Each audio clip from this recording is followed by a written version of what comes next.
is CTV News. Good evening, I'm Sanjay Maru. Thanks for joining us. The opening of the nearly $6.5 billion bridge, funded entirely by Canada, is under threat tonight. Donald Trump declaring on social media he will try to block the opening of the Gordie Howe International Bridge. Let's go right to CTV's Robert Lothian with the latest tonight. Robert, what's the basis of this threat, which seems to have caught a lot of Canadians off guard tonight? That's right, Sanjay. Trump taking to Truth Social just before 6 this evening, claiming Canada has treated the U.S. unfairly for decades. He goes on to criticize the Gordie Howe International Bridge project, saying it was built with little American content. Trump also taking aim at Canadian trade policies, including restrictions on U.S. alcohol and tariffs on American dairy products. Tonight, he's warning he will not allow the bridge to open unless the U.S. is, quote, fully compensated, suggesting the United States should own at least half of the project. Canadians and U.S. officials have previously said the bridge is intended to improve cross-border trade and ease congestion at the Ambassador Bridge. The bridge is built. Billions and billions of dollars have been spent building this bridge and creating the connections to the highway infrastructure on both sides. Our economies are better when this bridge opens, and smooth and efficient trade. It will be the fastest, easiest, most advanced technology bridge and connection between the United States and Canada the day that it opens. Canada agreed to cover the upfront costs after Michigan was unable to secure funding, allowing the long-planned crossing to move ahead and protect a key trade corridor between the two countries. Despite that investment, the bridge is not owned by Canada alone, and it is jointly held with the state of Michigan under a 2012 binational agreement. The total cost covered by Canada is estimated at about $6.4 billion, with toll revenue eventually to be shared with Michigan once those costs are recovered. U.S. federal approval was required at every major step, including a presidential permit and Coast Guard sign-off before construction could begin in 2018. Just moments ago, you heard from Windsor Mayor Drew Dilkins there. We also spoke with former Windsor West MP Brian Massey, who says the Canadian government bears some blame for allowing this project to be extended into yet another Donald Trump presidential term. This project has been delayed many times because we did a public-private partnership. So because we didn't do a design build, it's been delayed from the 2018 window to even most recently 2024, and we did nothing to press the P3 about that. In fact, we didn't even follow up and get proper reparations for them being late. So they still are supposed to actually have delivered a bridge on time. They never have. And so we've let time go by, and we haven't been pushing for the completion of the project. Had we actually got it completed on time, we wouldn't even be in this situation. We would be dealing with Americans not funding their side for customs as the only barrier, not this other element that now isn't part of the equation to just see what's going to happen next. In a statement, Michigan Governor Gretchen Whitmer says the Gordie Howe International Bridge is a major project for both workers on both sides of the border and a strong example of cross-border cooperation, and adds it's going to open one way or another. Outside of the bridge issue, Trump also took aim at Canada's relationship with China, claiming a deal between the two countries would leave the United States with, quote, the leftovers. At one point, he even suggested China would end ice hockey in Canada and eliminate the Stanley Cup. He ended the post by saying negotiations with Canada should begin immediately over trade and the future of the Gordie Howe Bridge project. Sanjay. And a story you can find many more details on our website, ctvnewswindsor.ca. Robert Lothian reporting for us tonight. Thank you, Robert. Meanwhile, Windsor police have issued an arrest warrant for a 61-year-old man wanted in connection with the sexual assault of a minor. The suspect, Lexton Vinery Blair, is wanted on one charge of sexual assault. Police say a 17-year-old girl was assaulted at a house downtown in January. Investigators allege the suspect encouraged the victim to drink alcohol before restraining and assaulting her. Anyone with information on his whereabouts is requested to contact police. Windsor City Council was given an update on the new Homelessness and Housing Help Hub, the Heart Hub. We have started placing people in permanent housing, which means they've successfully been through the whole program, and so that's huge success for us. That's the Homelessness and Addiction Recovery Treatment Hub, Heart Hub. Windsor City Council getting its first real snapshot today of how the new Heart Hub is working and whether it's actually helping people move from the street into treatment and eventually into housing. The program opened in early October using 16 addictions treatment beds at Hotel Dieu Grace Healthcare as an entry point for people who are unhoused and want help. It's built around wraparound care with mental health care, mental health supports, peer workers, case management, and housing supports all working together. So far, officials say 60 to 80 people have started the program, and they're already seeing results. 4 have now found permanent housing, 3 more are in transitional housing, and more are expected to graduate in the coming weeks. Council has asked the Heart Hub team to come back before the 1-year mark with another report. We're trying to help as many people as we can, and we're trying to do it in an evidence-based, person-centered way, which makes a difference in their lives and their opinion, right? So, somebody might come to us in any of our programs and have an addiction. They might have 3 or 4 addictions, and success to them might look like beating one of those addictions. And so that's what a success to me is clients coming in and working with them to meet their definition of success. Well, stepping away from the stove while cooking or leaving a candle unattended are among the most common causes of house fires. As CTV's Stephanie Mazzotti shows us, officials say 2 fires this past weekend were completely preventable. This fire broke out Sunday in the 1300 block of Kenwick Way in Heritage Estates. LaSalle's fire chief says crews were using offensive tactics until the main floor over the fire collapsed. He says crews then moved to a defensive fire attack. Everyone made it out safely and there were no injuries reported. Investigators say the fire started with an unattended pot on the stove. Damage to the home is estimated at $600,000 and $200,000 for the contents. There's probably over 20 in Windsor right now that we responded to. John Smith, fire prevention chief for the city of Windsor, says unattended cooking isn't the only problem. The unattended use of a candle was the cause of a fire in the upper unit of a home in the 11,000 block of Tecumseh Road East around 12:30 Sunday. We're just unsure exactly how the candle came in contact with combustibles, which was sounds like newspaper and some wood in the area. Crews responded to heavy smoke with reports of 8 to 14 cats inside. The cats didn't have a chance. Once the oxygen is displaced and the CO was produced in that upper unit, none of them were burnt at all. They were overcome by CO, so they would have perished quietly. Smith says the unit did have working smoke and CO detectors. And if we do have pets too, we got to take in that consideration that cats like to climb. Maybe a cat hit the candle. We can't confirm that. And same with we've had reports of dogs jumping up and their paws turning gas stoves on when there's combustibles and or electric stoves on.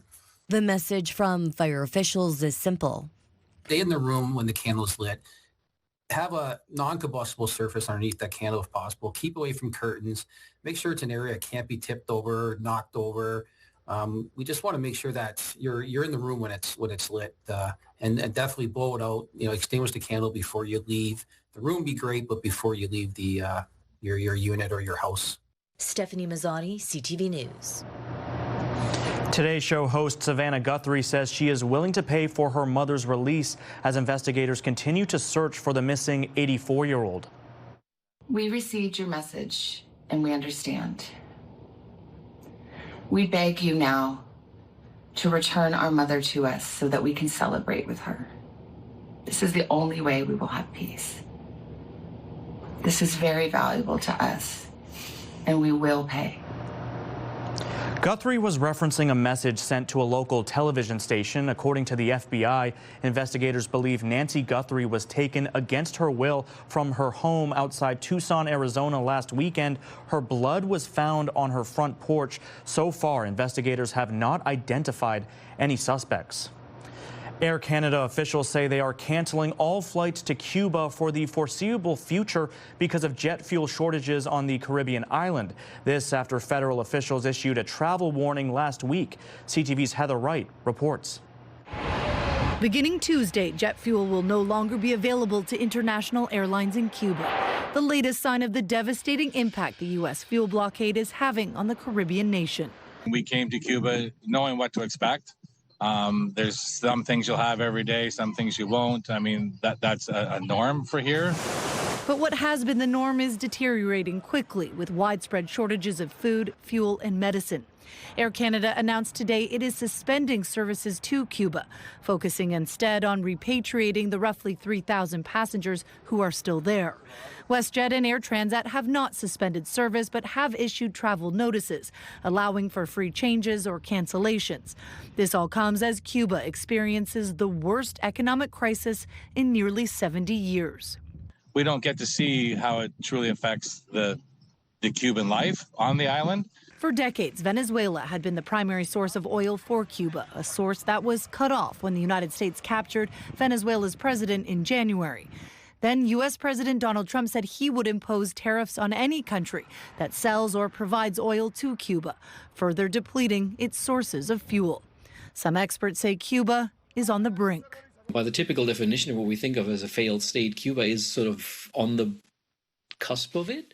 The government has closed hotels in Veradero and is consolidating tourists to save on resources. Fuel sales are being limited while school and business hours have also been reduced. Cuba has said it is open to negotiating with the United States to end this oil blockade. Meanwhile, the government is warning its citizens to prepare for hard times beyond what they are experiencing now. Heather Wright, CTV News, Toronto. Still ahead, viewers say their social media accounts were suddenly suspended without warning, and now they're struggling to get them back. CTV meteorologist Gary Archibald joining me now for a look at the forecast. And Gary, these past few weeks, nothing but frigid weather. But it looks like we're now finally in for a reprieve from that.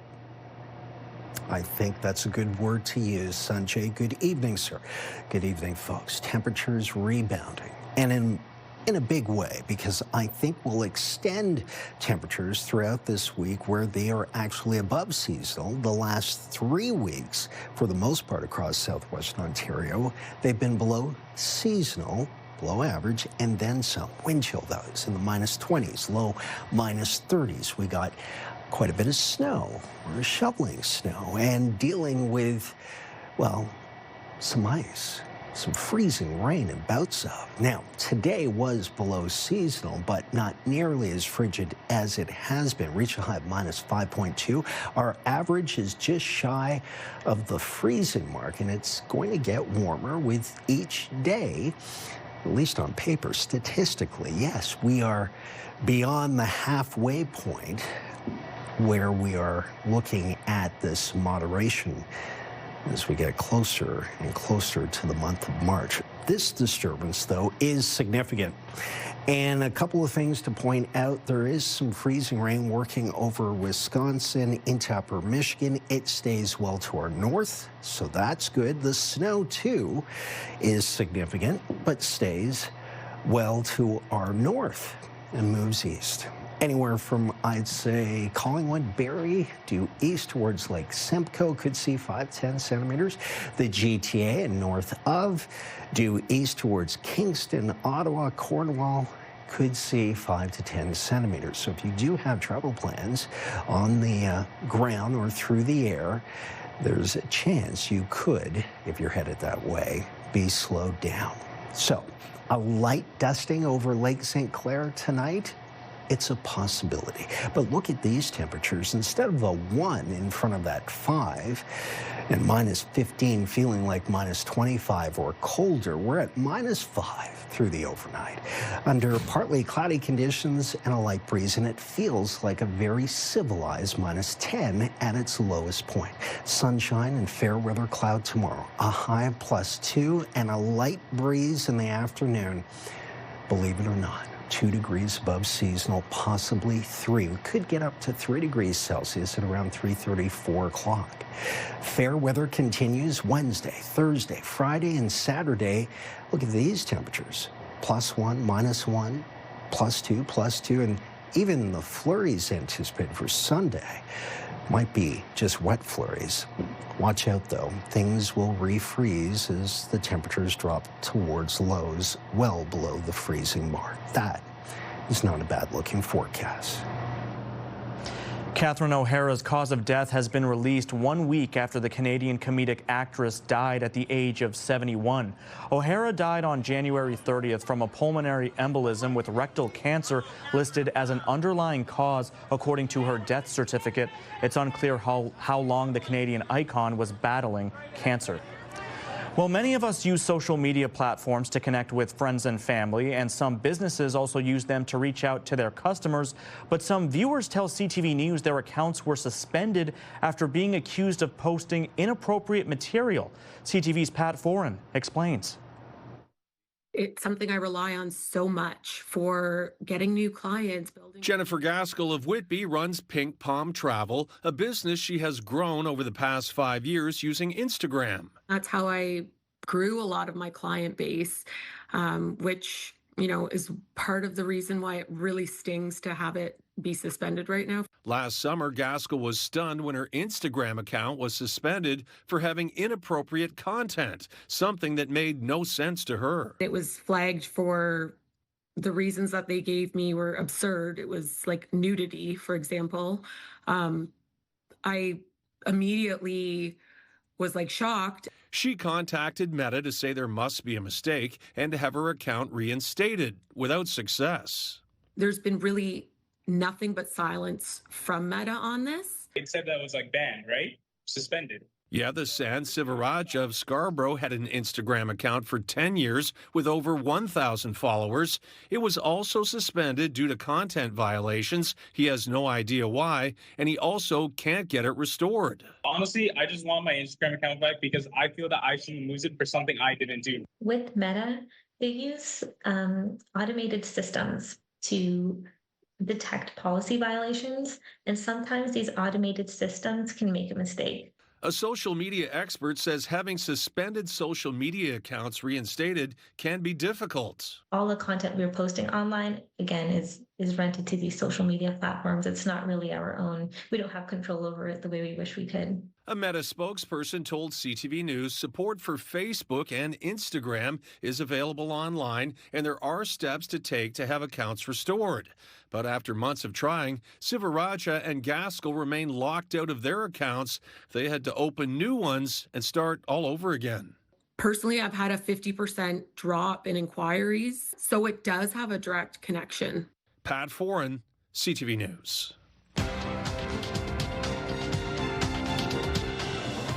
Canada's main stock index moved up on strength in the base metal sectors. In Toronto, the TSX gained 552 points. In New York, the Dow adding just 20 points. The Nasdaq up 207. The Canadian dollar gaining 39 of a cent.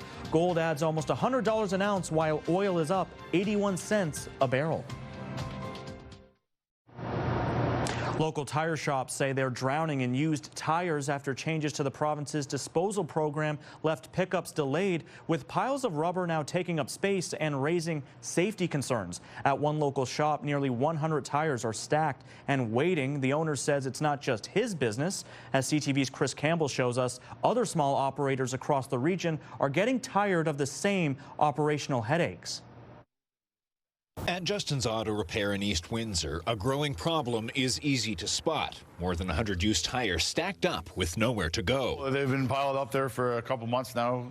The last time they were picked up was, I believe, November, possibly even October. Justin Lapointe says for years, haulers would routinely come and collect scrap tires, but that suddenly changed. So the companies that are responsible for picking the tires up are not picking them up. He believes new limits introduced by the government last year are to blame. Back in January 2025, they mandated the companies who pick up the tires to only pick up 65% of the tires versus the 85% in the past. So once they met their quota for last year, they stopped picking tires up.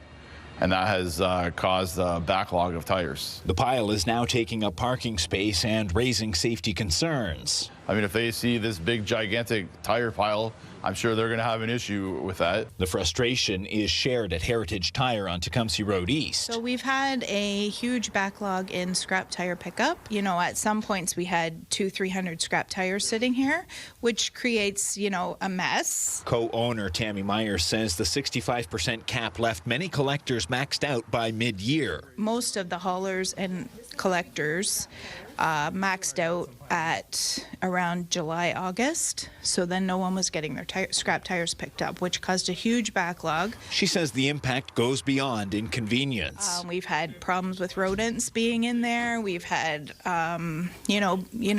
we're infringing on bylaw issues, and not to mention fire hazard too. In a statement to CTV News, Windsor-Tecumseh MPP Andrew Dowie says he has raised the issue with the Ministry of the Environment and that the ministry is working with the Resource Productivity and Recovery Authority, who oversees Ontario's producer responsibility framework, to address these disruptions to the collection and processing of end-of-life tires. But for small businesses, the problem is still sitting right outside their doors. I would like to see you go back to the way it was. The government needs to help out with this problem. CTV News reached out to the RPRA for comment, but did not receive a response by news time. Chris Campbell, CTV News. Demolition is currently underway at the former clubhouse at Roseland Golf Course. The property off Kennedy Drive is now fenced off, with crews completing prep work after City Council approved a $2.5 million demolition contract last fall. The clubhouse, which opened in 1978, is expected to be fully removed by the spring. Ward 1 Councillor Fred Francis saying the work will not impact the golf course and is focused solely on clearing space for a new, smaller and more energy-efficient one. The city has also identified the site as part of a broader plan to optimize city-owned land. Construction is expected to wrap up before the start of the golf season. Well, Denmark's foreign minister says the crisis over American threats to take over Greenland is not over. CTV News has been on the ground in the capital of the autonomous Danish territory to learn what that means to the people who live there. Here's CTV's Abigail Beeman. The difference between Canada and our way of thinking is not so different. David Rogolds and his wife, Bibi Chemnitz, run this brand and store of the same name and launched what's become a popular T-shirt in the wake of Donald Trump's threats. Overall general feeling in Greenland is that we cannot be bought. Like many we spoke with in Nuuk, he is happy with the increased support of countries like Canada, newly opening a consulate. Even though our T-shirt says we're not for sale, we're open for business with everybody, like Canada, France, US. But we're not selling anything from off our country. They can buy fish, they can buy clothes, they can buy minerals if they buy license, but not the country. Here on the streets in Nuuk, many are reluctant to share their opinions about international relations. There's been an overwhelming amount of international attention here, and some think that's a good thing, with more people visiting and learning about Greenland. It is nice to know we are not alone. Do you feel still worried about threats from the United States? 50-50. American. It's dangerous and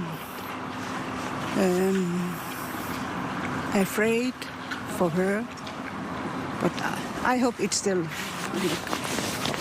be good. Though there has been progress, say Greenland and Denmark's foreign ministers, it's still too early to know where talks with the U.S. administration will land in what they are still calling a crisis. Abigail Beeman, CTV News, Nuuk, Greenland. Discussion here at Windsor City Hall. Windsor's top stories. A major project is about to get underway. Breaking news alerts. Severe weather is a possibility. And watch live. Good evening, and thank you for joining us. Download the CTV News app.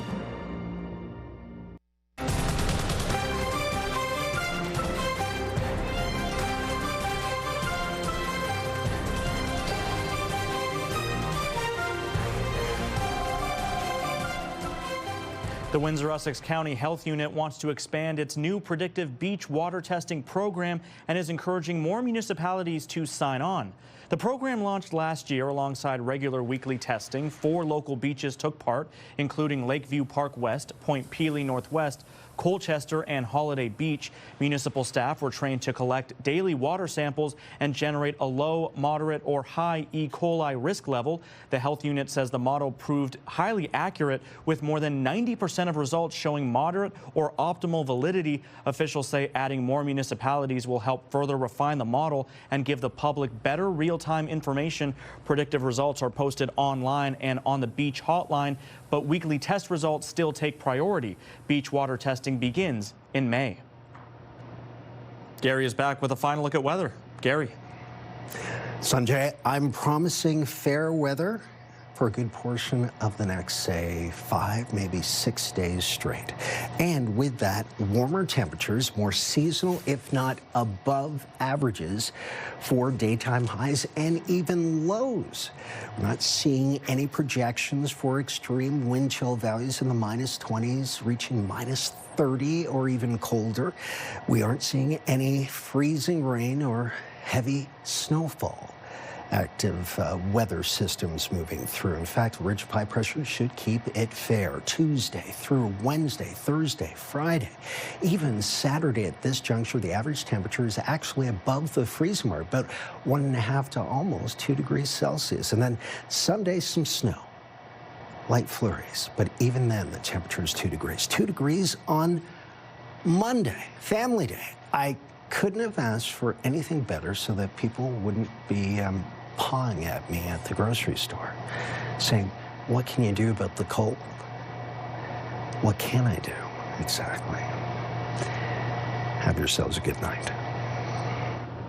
Yeah, guys, don't bug Gary. What is he going to do about the weather? Thanks, Gary. Have a great night. Turning now to some recognition for Windsor workers during the Super Bowl Sunday night.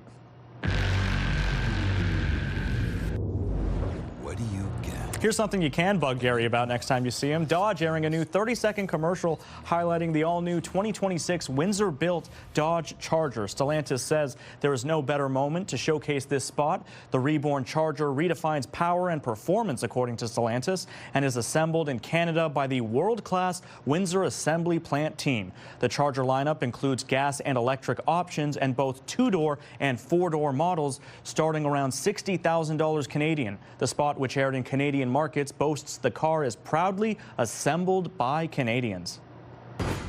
Assembled by Canadians. Recognized everywhere. The 2026 Dodge Charger is the 2026 North American Car of the Year. And that is your news for tonight. Thank you so much, as always, for watching this edition of Windsor's News Leader. We will have much more on U.S. President Donald Trump threatening to block the opening of the Gordie Howe Bridge tomorrow at 6. But in the meantime, you can find extensive coverage on our website, ctvnewswindsor.ca. Have a great night.